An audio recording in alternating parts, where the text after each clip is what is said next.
Okay, I guess we are ready to start. Thank you very much for being here. Many thanks are due to many people for allowing this event to take place. First of all, I thank Professor Daniel Fassage for being here with us today. It's an honor for me and for us to host him here again, and as far as I'm concerned, for personal reasons and academic reasons too. So many thanks to him, first of all, for coming. Many thanks to my department for allowing this place to take event on this day, because as you probably know, there are many events going on today. So thank you for choosing us and for coming here. And thank you also for the people of the administration for recording us so that we can keep track of this day. Thanks also to Professor Cellamare, the Vice Director of our department, to introduce Professor Fassage here. Many thanks to Professor Villani too for coming and meeting my friend and my everything, really. I don't want to take your time because it's not my turn today. I'll give the floor to Professor Cellamare and then to Professor Villani, who will introduce Professor Fassage in a better way. Thank you, Denise. You have it. Well, it is an honor for me, for us actually, to host you again in our Department of Political Science at University of Bari, Italy. Professor Daniel Fassage has been our guest on other occasions. In the last 10 years, you have been here. I think this is the fourth time. It is an honor for us. Professor Daniel Fassage is originally from New York, but has taught at University of Greensboro, North Carolina, for quite a few years. He has worked at the UNCG, University of North Carolina, Greensboro, teaching how the brain works. In particular, teaching college students how to teach reading comprehension using the practice of brain theory. He is also the author of a program where parents teach their second grade children comprehension and how to blend words. But let me stop here. I don't want to take your time then. Thanks so much for being here today to share your expertise with us, with our students. And thanks for choosing the topic on the welfare and healthcare in the USA. It is very topical and of great interest to us. Thank you. The floor, I think, to Professor Villani, to my colleague and friend, Professor Villani. Thank you very much, Professor Dan Fassage, for accepting to be our distinguished guest today. It is an honor for us to have you here, and we know that you are originally from Italy. Your family was from Sicily, if I am not mistaken, and I was told that even though you have never lived in Italy as a child, you have strong feelings toward it. Origins or roots are important, and I guess all Americans, almost all Americans, have strong feelings toward their native country. America, more than any other, is a country of immigrants, and the beautiful country that America is today would not be what it is without immigrants. But I don't want to speak of this now because all these people are here for you and the floor is yours. Again, then, thanks for being here and thanks also to you, dear Denise, for this important initiative that confirms once again your well-known commitment for the development and the improvement of the study of English in the Department of Political Sciences as well as in the University of Bari. Thank you and gratitude. Thank you.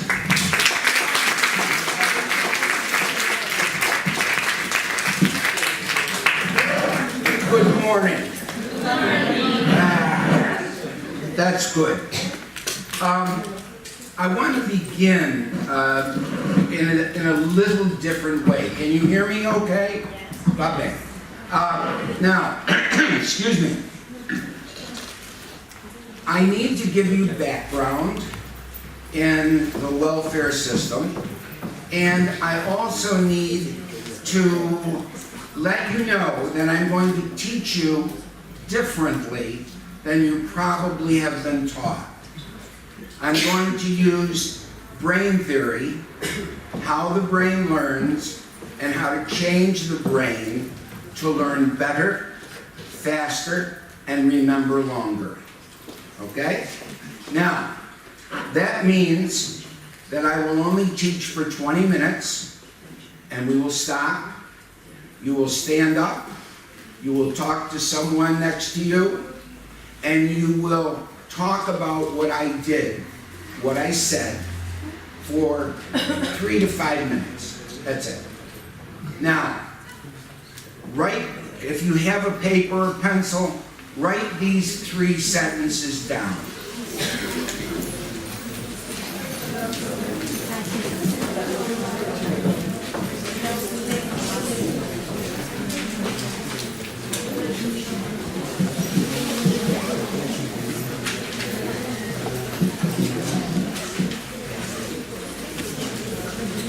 Even if the person next to you writes it down and you don't have a pen or a paper. Can you write down with the mobile phone? Can you write with the mobile phone? Of course.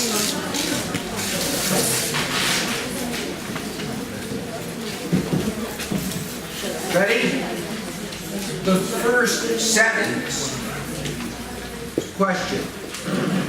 What did I say?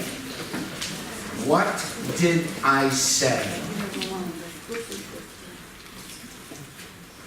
What did I say? Number 2, what did I mean? What did I mean? Number 3, how can you apply this information in a more general fashion? How can you apply the information in a more general fashion? In other words, outside of the box. Okay? Now, my grandfather came to the United States from a little town called Spadafora in Sicily. It's vicino di Messina, okay? He arrived in the New York harbor in 1903. In 1905, his wife came over. He had a job. He was a laborer in Italy. And so he came to the United States as a laborer. He got a job with the railroad, Ganesha Railroad, with the trains. And he became what we call a foreman.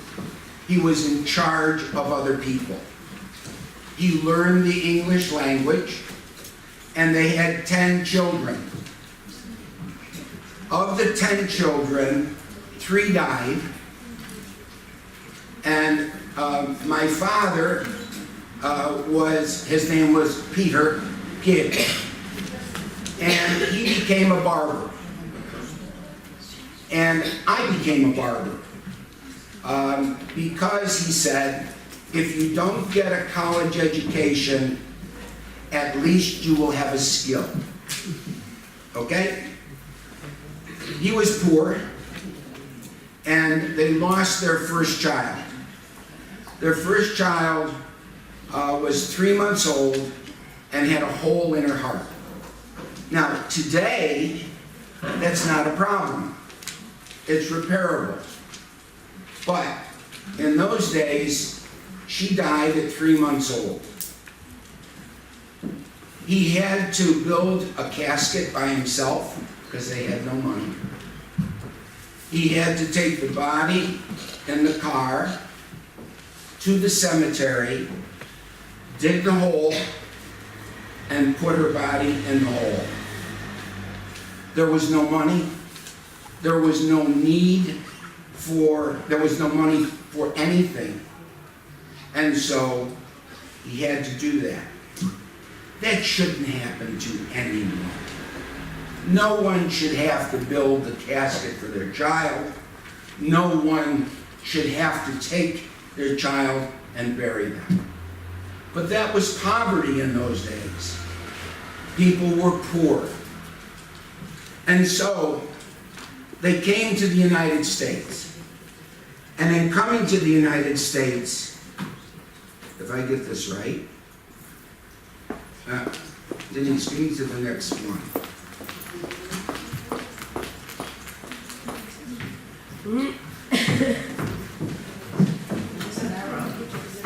I did the arrow, but it didn't work. There it is. Oops. Okay. You have it? All right. Yeah, are you sure you want to talk? Huh? I'm okay. No. Without the stick. Now, when my grandfather arrived in New York Harbor, that was the first thing he saw. That's the Statue of Liberty. That was given to us by the French. And there are some words that you may not know. So I'm going to teach those words. I need the people in, Johnny, would you bring these two folks here? Yes. You people come here. Come over in a group. Okay? Here. Okay. Oh, I was waiting for someone to grab me. Okay, now, come here, come here. Get here. Okay. One of the words that you don't know, I think, is huddled. You see huddled? Okay. Now think of my grandfather on a 100-foot boat going across the Atlantic for 40 days, okay? Here are people who were very, very poor. And, I mean, Sicily in 1900 was very poor. So, when they got on the ship, there were tempests. You know what tempests are? Okay. And they were wet, they were hungry, and they huddled together. Come here. Go like this. They huddled together to stay warm, to stay dry. And as they huddled together, there were many tears. And there was a fear of not getting to the United States. So they huddled. And they yearned. Do you know the word yearned? Yearned means desired. Desired. Wanted to be free. To breathe free. Not to have dictators. So they huddled. Okay? Okay, sit down. Do you know the word huddled now? Okay. It's right there on the slide. That's right on the slide. Can you read the poems again? I'm going to. Okay. Yeah. What that said to every immigrant that came to the United States was this. Give me your tired, your poor, your huddled masses yearning, desiring to be free. The wretched refuse of your teeming shore. Refuse is those people nobody wanted. Garbage on the shore. Give me those people. Send these, the homeless, tempest-tossed to me. I lift my lamp beside the golden door. Do you know what the golden door stands for? For those people? It's the door of opportunity. And when you have an opportunity to be free, to learn, to study, to work, to be greater than you are. That's what we gave to those people. That's what America stands for. That's how I was raised. Okay? All right. It's very important. On the next slide, excuse me. Yeah, I'm good. We want to talk about the government. Okay?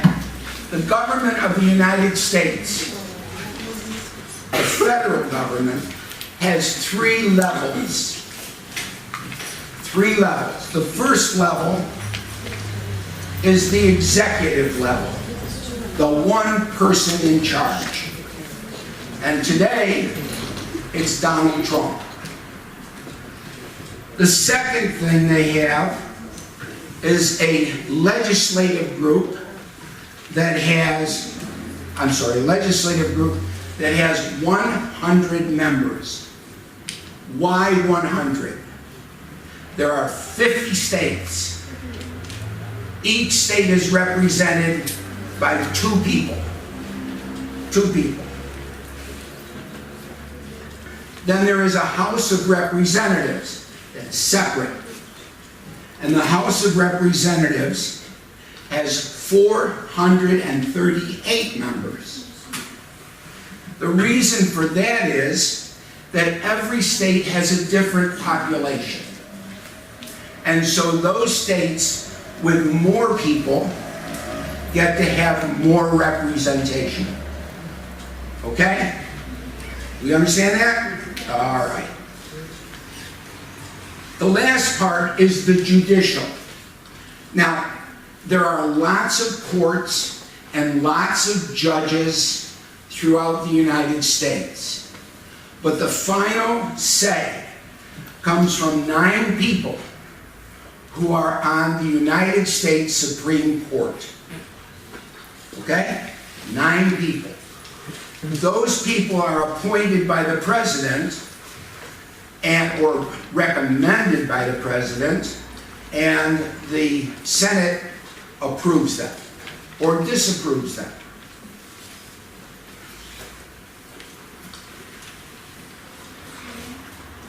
The president serves for 4 years. Blessed be God. He serves for 4 years. And at the end of 4 years, he has to go for re-election. If he does not become re-elected, then we have either a Republican, a Democrat, or an independent. So there are 3 choices. The 2 legislative, the 2 houses of legislature have assemblymen. And those assemblymen serve a 2-year term. Very important because they represent the people, all of their constituents. And if they do not do what the constituents want them to do, they only have 2 years to show that they can, and if they don't, they are not re-elected. They are not reappointed, okay? 2 years. The next election for these people is 2018. All right, now, senators are elected for 4 years. So they have more time to do the things that they need to do, but they can be not elected either. Okay. The assembly proposes laws. This is how the system works. They propose a legislation. And if there are enough people who agree, then that legislation goes to the Senate. The Senate then says, I don't like it. I like it. Some of us do, some of us don't. And they can add to or delete from the legislation, or they can say, we don't like it, and it stops there. Okay? Now, I've got to stop saying okay. The next thing is that if that legislation is approved, it goes to the president. Now, the president is not a dictator, even though sometimes they think they are. So the president has the opportunity to say, I don't like the bill. I'm not going to sign it. I will, the word is veto, V-E-T-O. I will veto the bill. So he vetoes the bill. But if the Senate has enough members, they can override his veto, and it becomes law. Now, this is the good part, all right? The Senate has 50 people, and the Senate, has 50 states, 100 people. Under normal circumstances, they would have to have 2/3 or 60% of the people vote for the law, and then it would become a law. However, there were not enough of those Republicans, because the Republicans are the majority in both the Congress and in the Senate. There were not enough Republicans to pass the bill. So they changed the law to say, we don't need 60, we only need 51. As a result, any bill that goes from the Congress to the Senate, the House of Representatives, to the Senate, can be passed because of the low number, the majority. And that's how the Republicans get their bills through. They reduce the number of people that they need to pass it, and it gets through. Okay. I did it again. All right, now. 20 minutes? Good. I'm on time. Now, I want you to stand up. Stand up, good. Up. Find the 3 people you're going to talk to and say, what did he say? What did he mean? And how can I apply it to other general ideas? Begin. 3 minutes.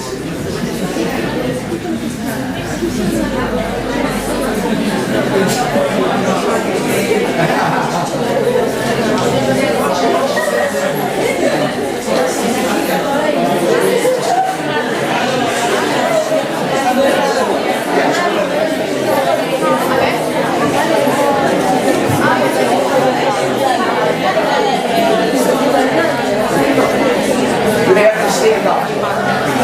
The brain needs oxygen. You need to stand up.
Now,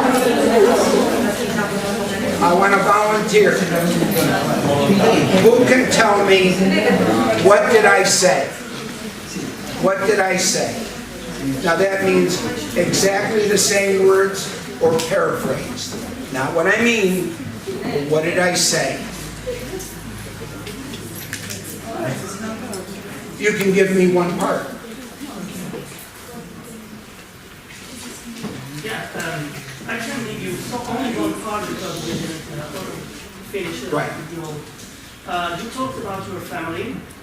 Your father worked in a railroad, and Right. his second job was a barber. Right. And you worked at a barber too. Right. Okay. Then you talked about the death of your sister, Right. who had a hole in her heart, and that she was buried in a box. Right. And you talked about the fact that earlier, previously it was a normal view, the fact that people were buried in this way. Right. And nowadays, these are rights that are granted, that need to be granted to everyone. Okay, now, hold on. Hold You on. talked about Stop right there. Now, did anyone else take that idea?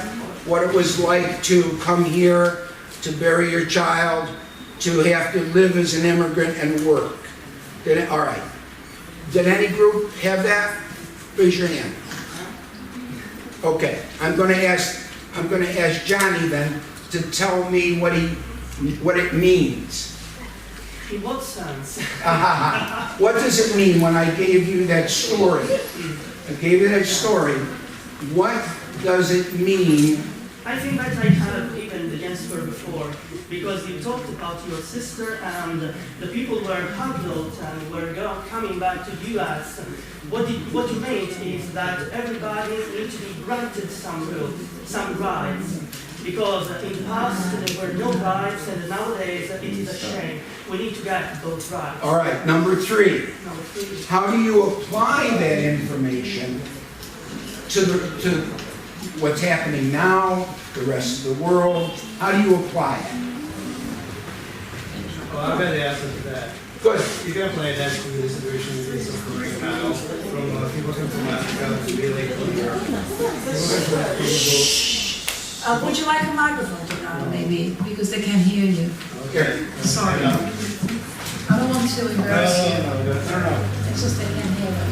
Okay, I'm gonna raise my point. You raise your hand. So you can apply this to the people coming from Africa to Europe or Italy, and how it could be like dreadful to see this situation going on right now, and how the government, the European Union or even the Italy is not helping them right now. They are just giving like a visa, or like they just consider them as a refugee, but what are they doing actually to them? Good, thank you.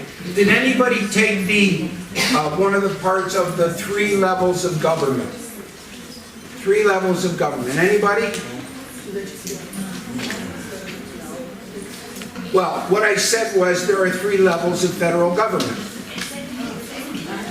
Yes, executive, legislative, and judicial. I also said that there are a number of people that are elected, and I said to you that has gone from 60 votes that you have to have to 51. What does that mean? What does that mean? That there are more chances to change the veto, to override the veto of the president. Override the veto, or To get a no pass. Or to get a yes out of the Republicans, instead of having so many votes that you need, make it less, okay? easier. It's easier. Now, if you have an easier way of getting the vote, what does that mean in more general terms? You have more power, okay, that's good, but it means, and it goes along with what you said, what does it mean about all the laws that might be out there that you might not like? I'll give you an example because this is new. if you want to stop giving money to poor people, you've got the votes. If you want to stop the immigrants from coming in, you've got the votes. You see, it's a very powerful thing. At 60, some people don't want to take the chance of voting for it. For example, people in Texas that are right next to Mexico would vote for it. Their representatives said, we don't want them. Build a wall. Okay? Well, guess what? The people in Minnesota are right on the very top next to Canada. We like Canada. They're nice people. They don't come across the border. So the representatives from Minnesota won't vote. If they had 60, it would be difficult. Now they have 51, not so difficult. Okay? All right, good. Let's go on. In 1763, there was, and this is really important, really important. In 1763, the people of Boston went to the Boston Harbor and threw all of the tea that came from England into the harbor. Right. And the reason they did that was because the English king didn't give them any say. He just said, here's your tea, this is what it'll cost you, and we're making it more expensive. Now, they didn't like that. It was very expensive. So they threw it in the harbor. And they said, taxation without representation is tyranny. Now those were colonists. They were people who said, hey, wait a minute, you know, we can get tea from somebody else. But the English said, no, you can't. You buy it from us and you pay the price. So that was what we call the Boston Tea Party, and it was one of the beginnings of the Revolutionary War. Now the term revolution is important because as a result of this and other activities against the English, the colonists revolted against the English and became states and their own nation. Now, here's a little something for you. In 2009, within the Republican Party, a group was formed. It was made up of rich conservatives and angry people, and they call themselves the Tea Party. Now, what did the original Tea Party want? Taxation with representation. And if we don't get it, we're going to revolt. The Tea Party here says the same thing. If we don't get what we want, we're going to revolt. And so what they did, I hope it's here, what they opposed to pay, they are opposed to pay more taxes, especially for the poor, the immigrants, and for medical insurance. Because, let me make it that clear, there are companies that make a lot of money. There are 1% of our population of the United States are billionaires. Billionaires. And many are millionaires. There's a lot of money. And if they don't want to take care of the poor. They don't want to take care of the immigrants. I mean, these immigrants are coming in without any papers. They're coming over the border and they're illegal. And they don't want to pay for their health insurance. They don't want to pay for their goods. And some of them pay taxes. But they don't want them here. They don't want them in the United States. They oppose having to pay medical for these people and for poor people. Recently, a congressman said, we would like to give more money to healthy young people because they live good, healthy lives. Some people don't live healthy lives because they're sick. They have cancer. They have diabetes. They have all these things. But this new proposal of Trump says, sorry, that's your problem. So, the Republicans revolted. And they began by revolting, how would a small group of people get to have a lot of power? You elect people to Congress who believe in you, who believe that we shouldn't pay taxes for this, we shouldn't take care of any immigrants, we shouldn't do this, and so the party began searching for people who believed in their methods. And they put a number of people into Congress. That's their revolt. Now, their revolt was no more immigrants, no more help for the poor, and most importantly, eliminate Obamacare. That was most important. There is, oops, I'm sorry. Enter Trump. Okay? He's now our president. But he's got to deal with Obamacare, which the rich hate. They just hate it. So, stand up.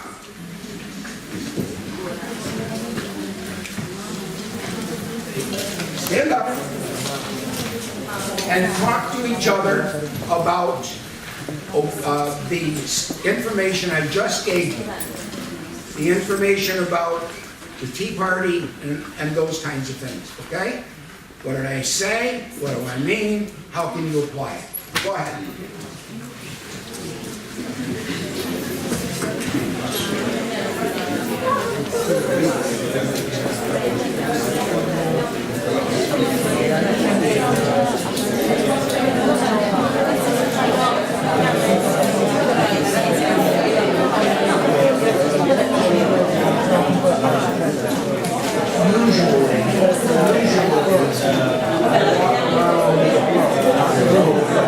Listen to what you're saying.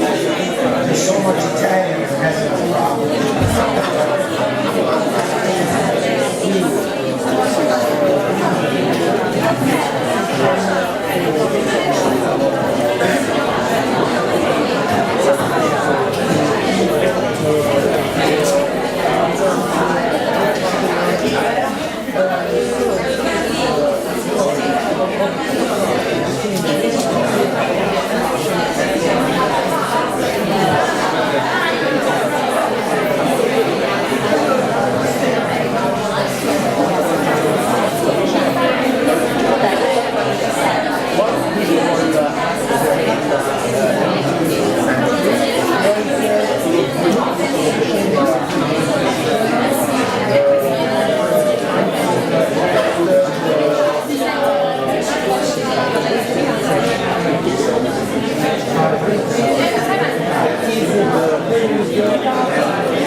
Okay.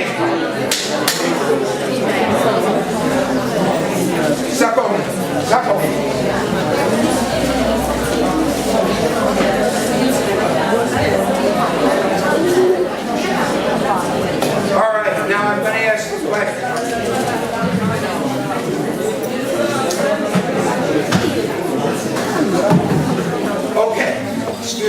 I'm going to pick someone. I'll pick you. All right. What did I say? So you talked about the Boston Tea Party in 1963. Raise your voice. Talked about Boston Tea Party. Boston Tea Party in 1963 when the Americans decided to revolt against the English government. Right. And threw all the tea boxes Right. in the sea because taxation and representation is Now, it's tyranny. Now, no, you see what he just did though? Listen to what he did. What he did was to tell you what I told him. That means he heard it. Now, if I ask him to read it, that means that he can read it, but it doesn't mean he understands it. Okay? The next question, what does that mean, is whether or not you understand. Okay? Is there another one in your group? yes. Okay. Let me have one in your group who can say what it means. Thank you so much. Stand up. Okay, it means that the Americans were against, they tried to raise their voices to change something, because it wasn't right. And that's the thing that happened, in 2009. 2009. Okay? That revolt. So what it means is that when people are angry and are not heard, they revolt. All right? That's the meaning. Thank you. Now, what does that mean? What does it say in generalizations? Number one, I said, this is what happened in the harbor. Number two, they revolted and they got what they wanted. What does that mean in general terms? That we need to fight for our rights. We need to, be granted rights that are general and normal for everybody. and what would happen in the rest of the world? What would happen in the rest of the world? This is interesting. What will happen if they did that in the rest of the world? Tyranny. Tyranny, number one, let's take a look at North Korea. What would happen if the people went to, revolted in North Korea? What do you think would happen? The third world war. I'm sorry? The third world war. Nuclear bomb. Right. They would kill him. Kill him. That ends that. That ends that. Okay? So what does that mean? That in North Korea, you have to do things differently. Okay? Generally, this works, but not in some places. Okay? And then you can begin naming the places where it doesn't work. And what do you need to do? You with me? Yeah. All right, makes sense. Good. Enter Trump. Now the reason I said enter Trump, that's a theatrical term.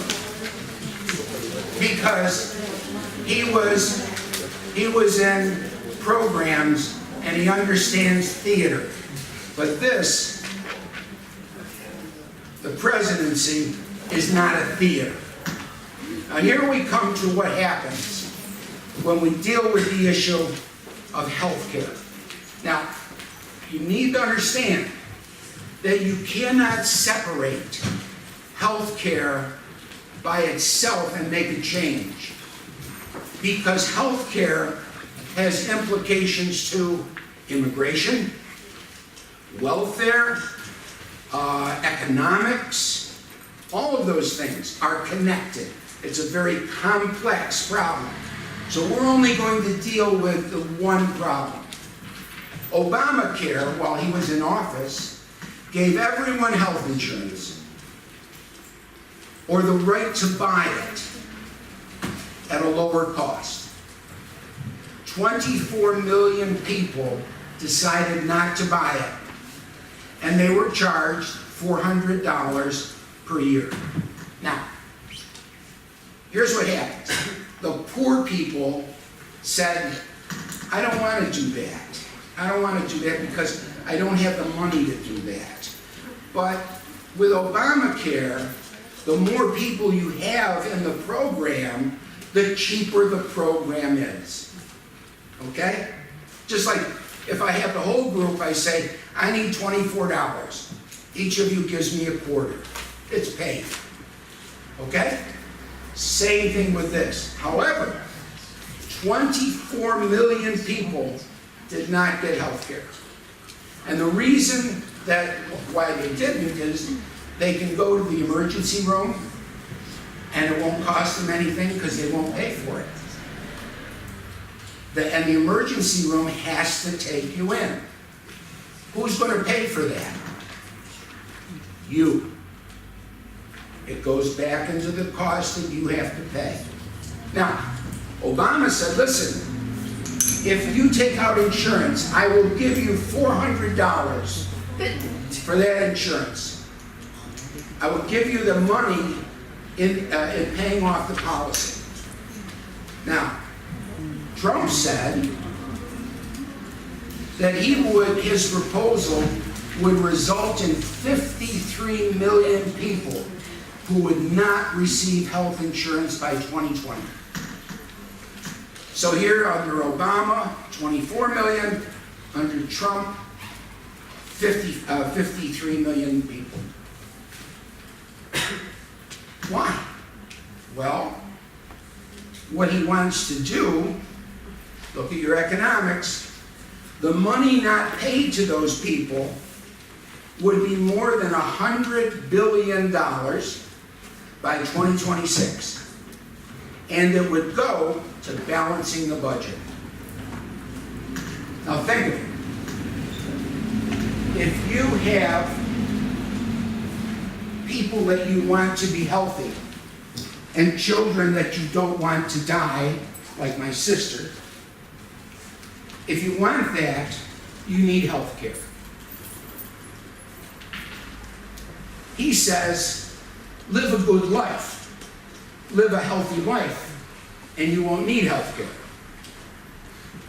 Okay?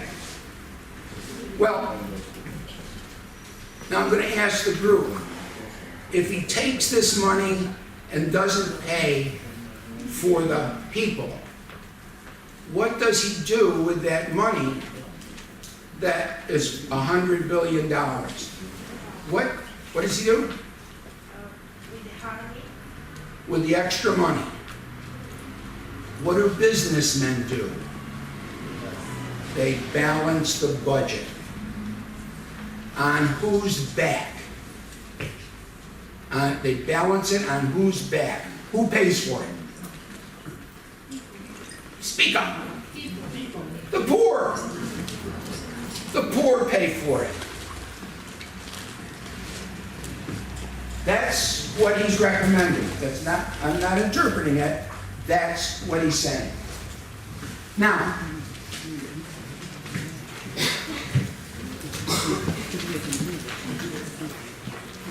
let's compare Obamacare to Trumpcare, okay? Dan, you tell me when you want to take a short break. Oh, okay. 10 minutes. She says I gotta give you a short break. Okay. You have 10 minutes break? 10-minute break? Is that okay? Go ahead. Grab some water if you can. Water is very important for your brain. Drink water. Okay? Good. Well, before we start again, before we continue, I wanted to tell you this at the end, but I'll tell you now. I want to thank Gianni, first of all, for helping Dan Farsage to put up the presentation, because the problem was that my computer, which, as you know, delivers the goods, it's really old, but for some reason it stopped working, or they couldn't go online or something, and I didn't have the time to help Dan do something which would be more accessible, because pictures, I don't know if you must agree, I think you should agree, pictures help a lot, you know, right, in the understanding of whatever topic. So Gianni contributed he met there in a couple of days, and they did work hard, of course, I thought that deserved a big thank. Thank you, Johnny. Okay, we're going to begin now, and I'm going to compare and contrast. Compare means to show the similarities, contrast the differences, okay? Okay. With Obamacare, previous to Obamacare, students, would you operate this one for me? Yeah. Students, people over 21 years old could not get health insurance with their parents' health insurance policy. Okay? So let us say you're a parent, you've got children, when they reach the age of 21, they have to buy their own health care. Okay? They have to buy it. Now, it's not expensive for young people without a sickness, but for young people with a sickness, it's very expensive. Next one. Obamacare, now, here's a word, pre-existing. Do you know what that means? Pre-existing. It means that if you have a sickness, God forbid, cancer, okay? And you want insurance, do you know what insurance is? Okay.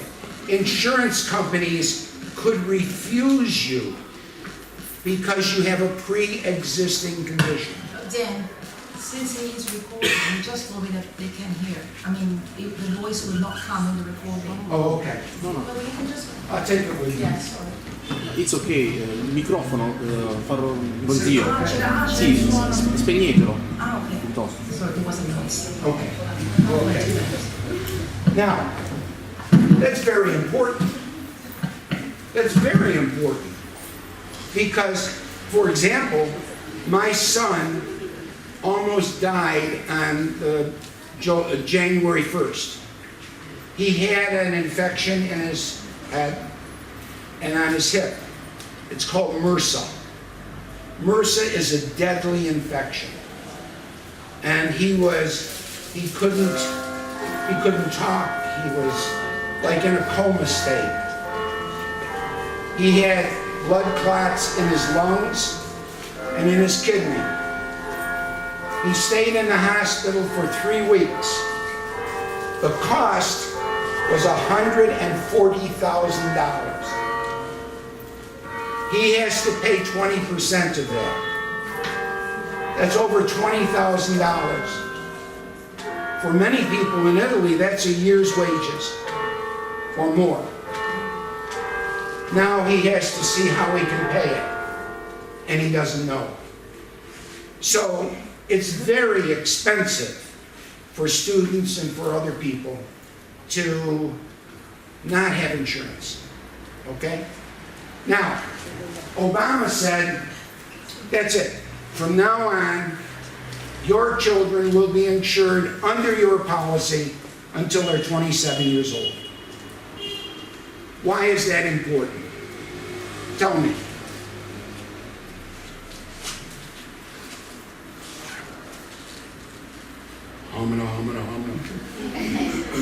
It's important because at 21 or 22, you finish college, right? From 22 to 27, you should be able to find work. And so, once you find work, then you have insurance. That's why it's important. Before, at 21, you get out of college, no insurance. Okay? Next one. Under Trump's proposal, no, I gotta go back. Gotta go back. Okay. Under Trump's proposal, he does not guarantee that you will be insured for pre-existing conditions. So, if you go to the doctors or you get a sickness, it's a pre-existing condition, and this is your insurance lady, she says, I'm not going to insure you. And so you go to the other insurance lady, and she says, oh, I will insure you, but for this much more money. Okay? So, no guarantees. Next one.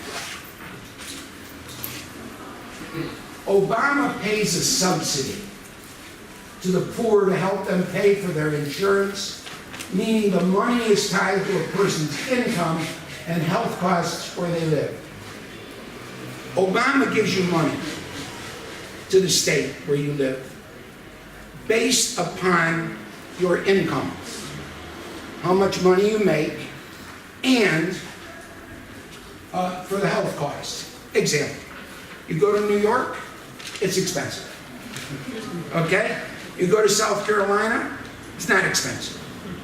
So, when you are in South Carolina, he gives you less money because you need less money.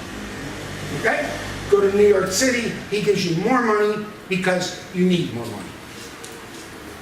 Okay? Now, the Trump plan is tied to a person's age so that low-income people would get less help.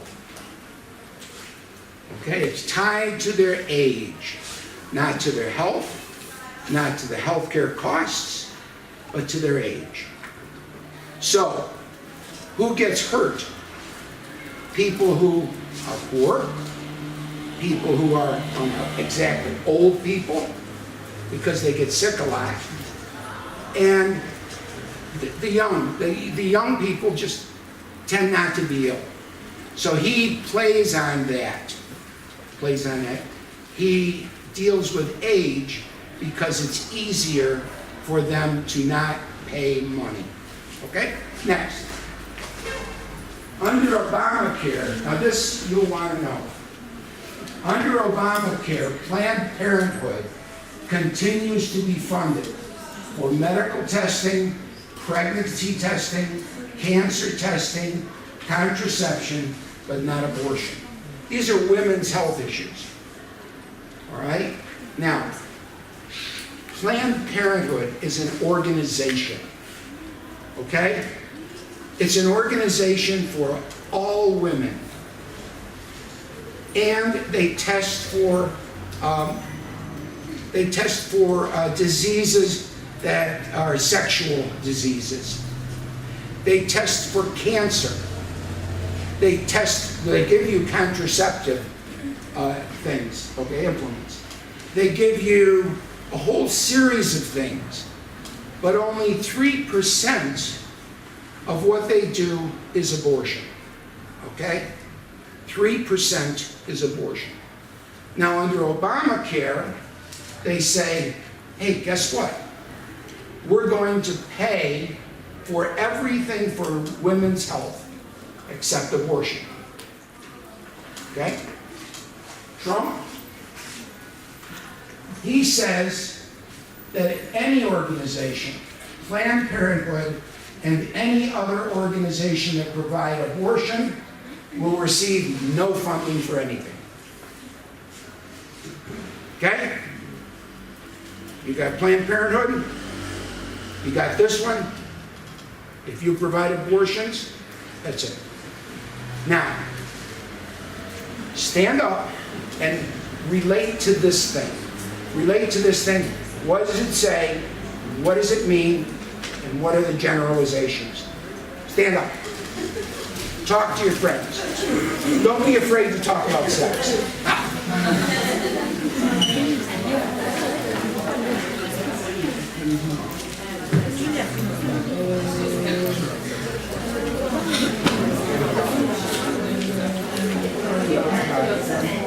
This one you should get more. You should get more.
Okay, take your seats.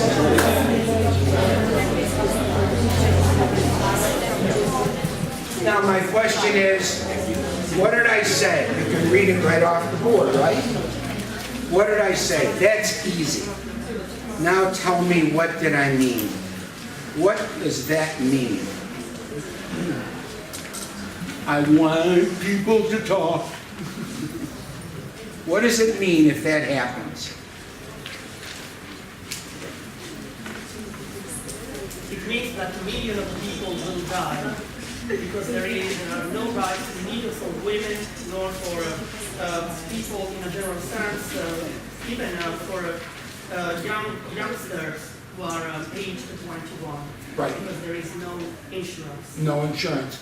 What other, he said millions of people will die, okay? What other people will die? He talked about children. Old people, women. Why women? Because this is women's health we're talking about. Right.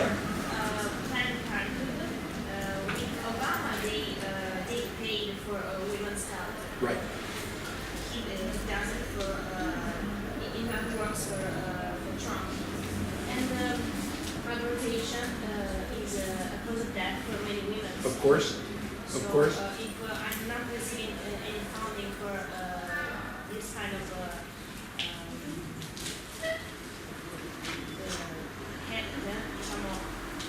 abortion, I Right. will die because if Of course. Now, let me ask this. It also pays for contraception. Okay? It actually gives you those things that you need for contraception. What if it doesn't give you those? What about the poor people? It will cause the spreading of sexual diseases. They'll get more sexual diseases, also, high levels of birth. high birth levels. Here you are looking to reduce your costs in welfare, and you're raising the number of kids. Now, I didn't tell you this, but in the United States, the amount of money that you receive in what we call welfare to help you live is based on the number of children you have. The more children you have, the more money you get. Now, how is this going to stop that? Okay? So we're dealing with women's health, their pregnancy issues, whether they are or not pregnant, whether they get health during their pregnancy. I mean, there are lots of times when women get sick and almost die during pregnancy. Trump's issue says that's not our problem. Go find a doctor. Okay? Next one, Denise. Obamacare. The states receive federal money based on the amount of medical care that patients receive. So the federal government gives each state money based upon the care. Okay? Based upon the care. Next. Under Trump's proposal, any additional funding to states for medical care will be eliminated by 2020. So not only will they stop doing it at the federal level, they will stop doing it at the state level, which means the states have to take up more funds to pay for those people in their state. You understand that? Okay. Next one. Healthy young people will get more tax benefits, resulting in the poor and old receiving less. That's what will happen under Trump's proposal. The next one.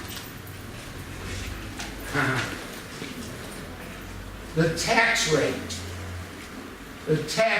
for the rich will drop from 35% to 15%.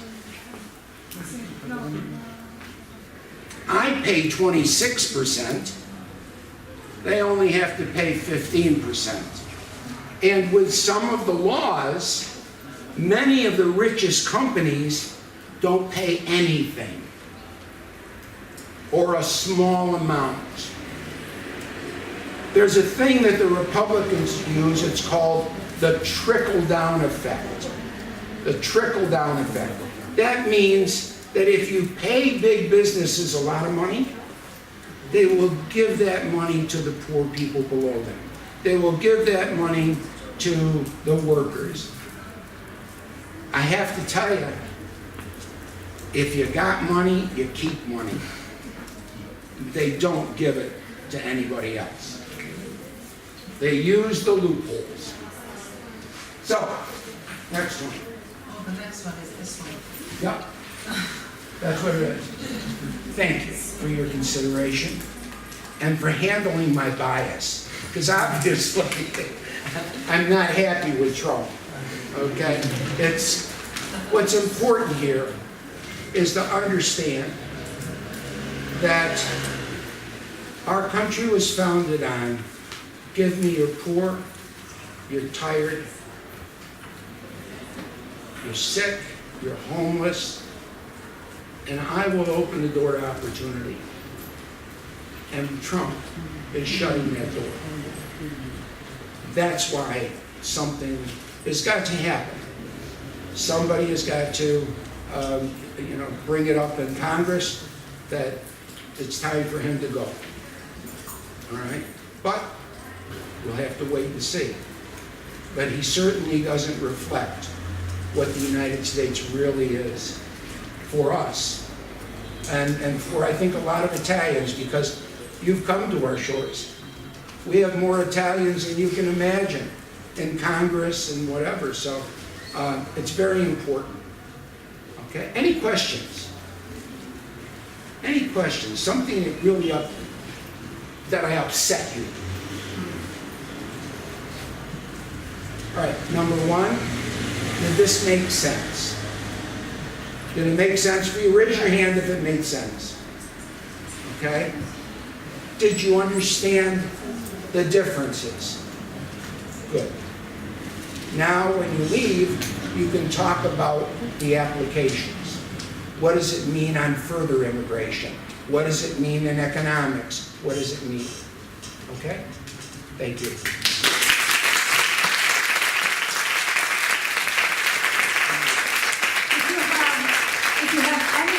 Not necessarily questions, maybe just comments or Yes. considerations or any thought that comes to your mind. And as I say all the time, no question is ever stupid.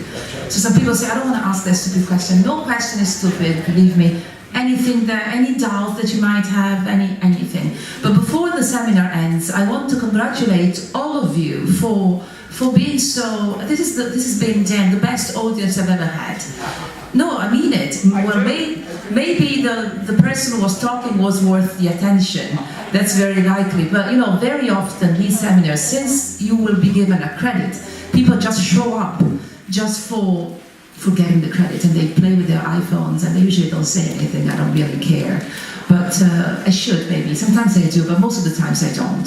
So, I congratulate all of you for being so careful and so demanding, also in asking questions and in cooperating with the seminar. Thank you very much for that. do you find this to be a different way of teaching? Yes. Okay. Do you like it, or is it I think that it is highly involving, this kind of teaching, because we were involved in each topics when we wanted to speak, and it was great because it was helping us familiar way. Let me tell you something that happened to you and you don't know it. When you memorize and you do it by yourself, if you say the word 4 times within an hour, you'll remember it for 24 hours. When you come to a group and you talk about that, and that word is repeated by each one of the people, you will remember it for a year. You may remember it for a lifetime. But even better than that, you learn the word and you learn the meaning. You learn that this is what he's saying because you said it. You talked to that person. I understood what you said. That guy in the front, I don't understand him. But you, I understand. Okay? And what happens is you begin to develop your vocabulary. You begin to understand the meaning. And you then become a more learned person. So there are things, and that's what I try to do, I try to teach, is how you can learn in a brain-friendly way. Remember, I don't know if they let you do this, my students have to bring water. Very important. My students have to bring food, particularly nuts, fruit, no soda. You know what soda is? You know what soda is? It's any Like Coca-Cola. No Coca-Cola. Okay? But, so bring that, because your brain uses 20% of the calories you eat. Did you ever talk about somebody and you're really intense? Did you feel your hair in the back get wet? That's because your brain is a muscle. And because your brain is a muscle and it's working, it causes you to sweat on the outside. Because you didn't drink any water during the talk. I mean, that's what it is. So understand that. It's very important.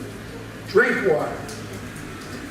Eat. If they don't see you, bring a bar, a trail mix bar, just light it off, all right? Because it will help you through the class. But remember, throw it in the basket when you're done. They'll find out. There's garbage on the floor, they'll find out. Dan, I want to give the floor to Corinne, just a few seconds. Yes. She's an American living here because she married an Italian. So maybe she can just tell you a few seconds, yeah, something about her experience and whatever.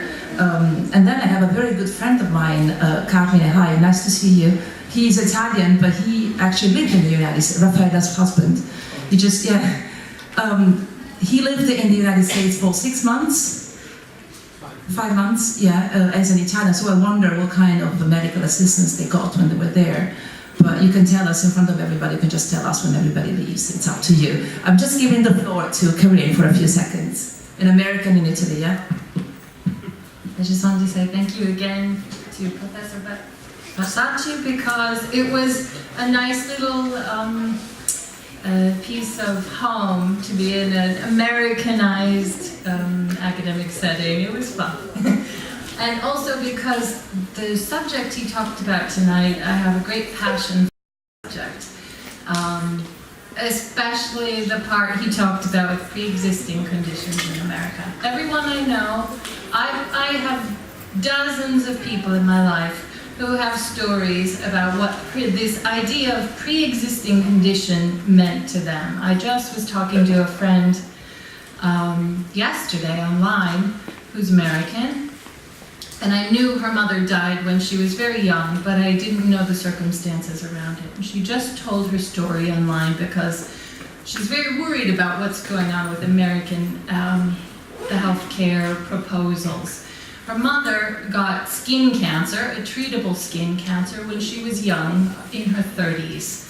And she was treated, and she was okay. But from that day forward, she was never able to have medical insurance again because nobody would give it to her. And then eventually, some years later, her cancer came back. And she had no medical coverage. She and her parents and her relatives collected their money together to pay for as much treatment as they could.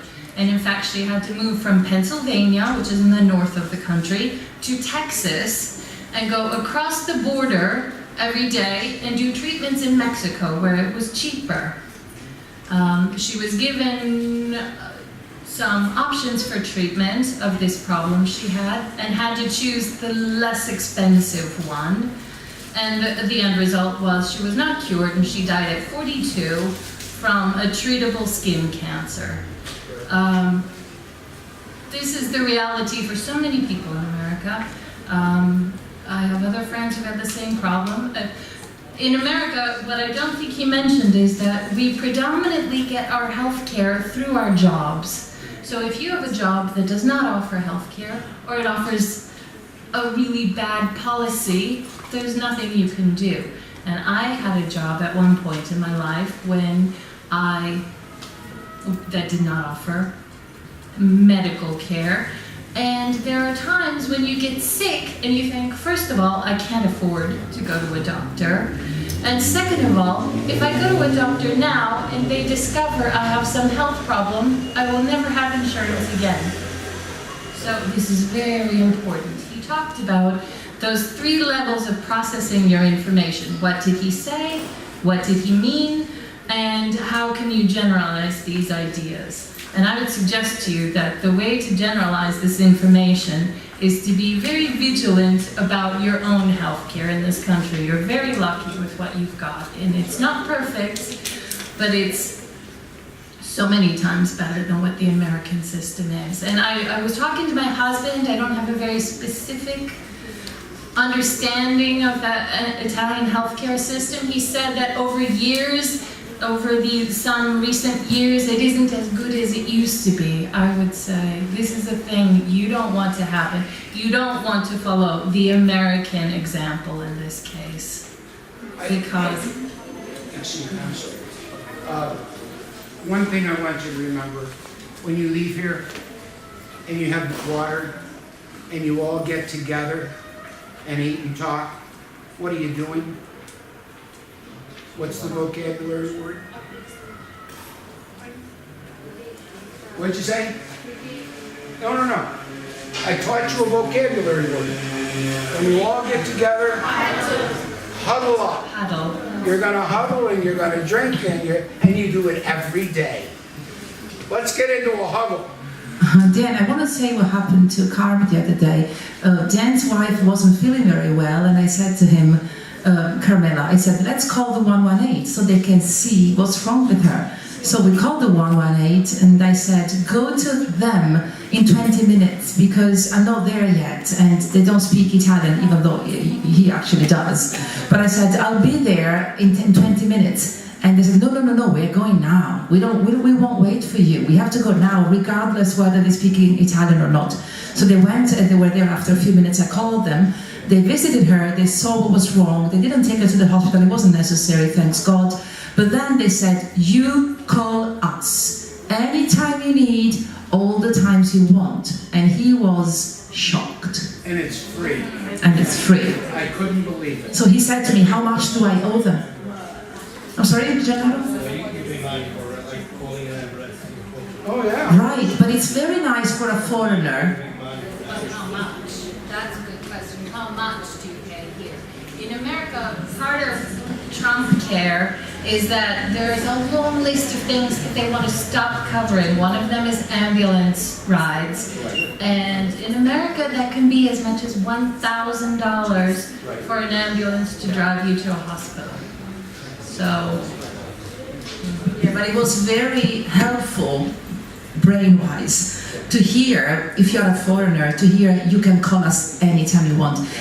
They felt relieved, and maybe it didn't happen again. Maybe because they knew that there is help here if you need. So maybe we don't realize. I'm not saying everything is perfect because it's not, but I'm just saying maybe we don't realize that something works here. Yeah. Yeah, thank you very everybody again. Have a good night.